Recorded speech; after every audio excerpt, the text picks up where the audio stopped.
If I wanted to kill somebody, I'd take this book and beat you to death with it, and I wouldn't feel a thing.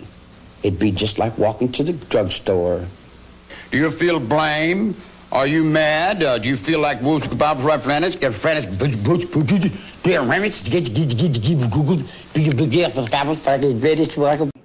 a child. I never grew up. I never lived in your society. I never went to school. I never had a mother and father. I raised myself up. The mind is endless. You put me in a dark, solitary cell, and to you, that's the end. To me, it's the beginning. It's a universe in there. There's a world in there. I'm free. The reason that the girls liked me was, hey now, I'm all around you, round you. Hey now, up on your heart I can sing through you. And I play and I sing and they say, hey man. People look at you today, 20 years later, and they still have no idea what you're about. Tell me in a sentence who you are.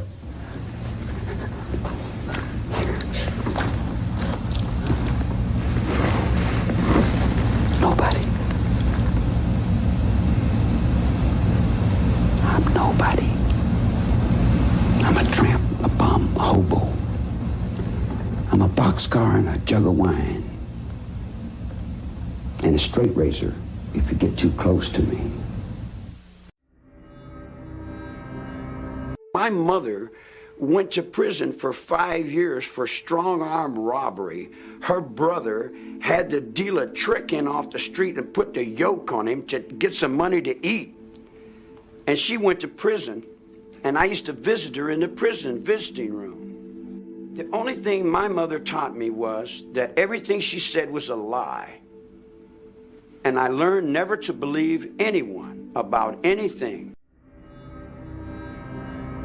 Singular man in custody here, it's hard to imagine that Manson once had aspirations as a singer-songwriter in Hollywood, even going so far as to record some of his music. Look at your game, girl. But that music may have indirectly led to the mayhem which followed.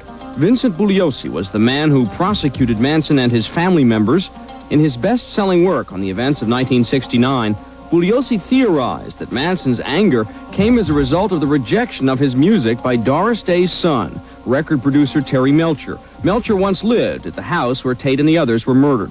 It's a theory Manson rejects. Terry Melcher came to me. I didn't come to Terry Melcher. He come to me with money in his hand. He offered me. I didn't ask him.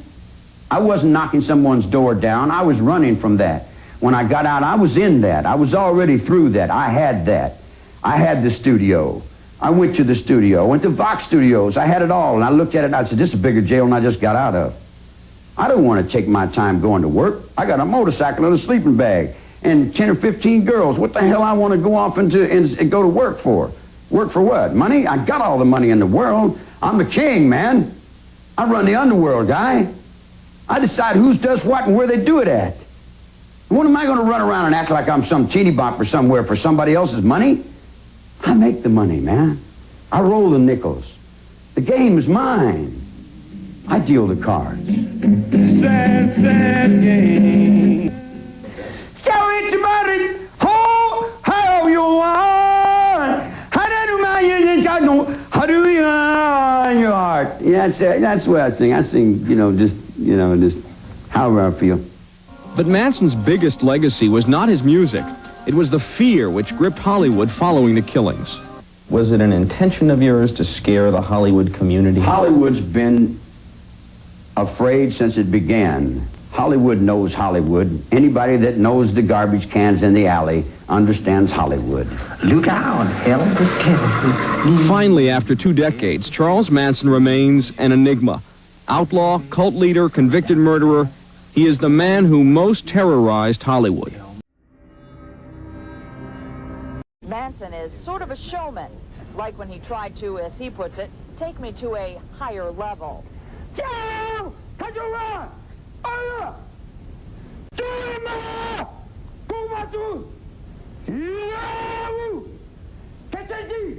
Or before when I again asked him to define his unique charm. What do you think it is about you that makes people want to be a part of whatever it is you're a part of?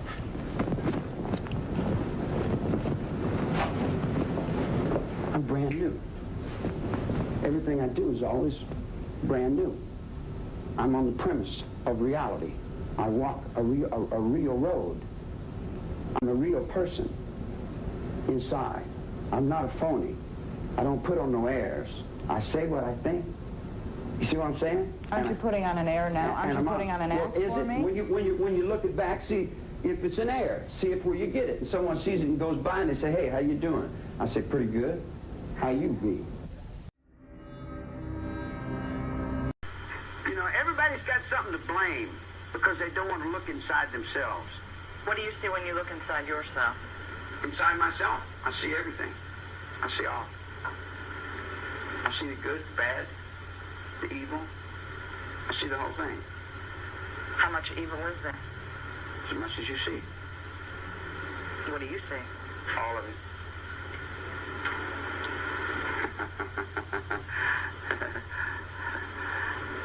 Right down the peaks you haven't touched yet. Dreams you haven't dreamed. And worlds you haven't conquered. The mind is endless. You put me in a dark, solitary cell. And to you, that's the end. To me, it's the beginning. It's a universe in there. There's a world in there. I'm free.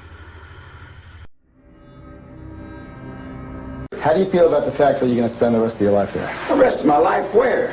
Right here. You guys are boy, you've been living 1,000 illusions, man. The rest of your life where?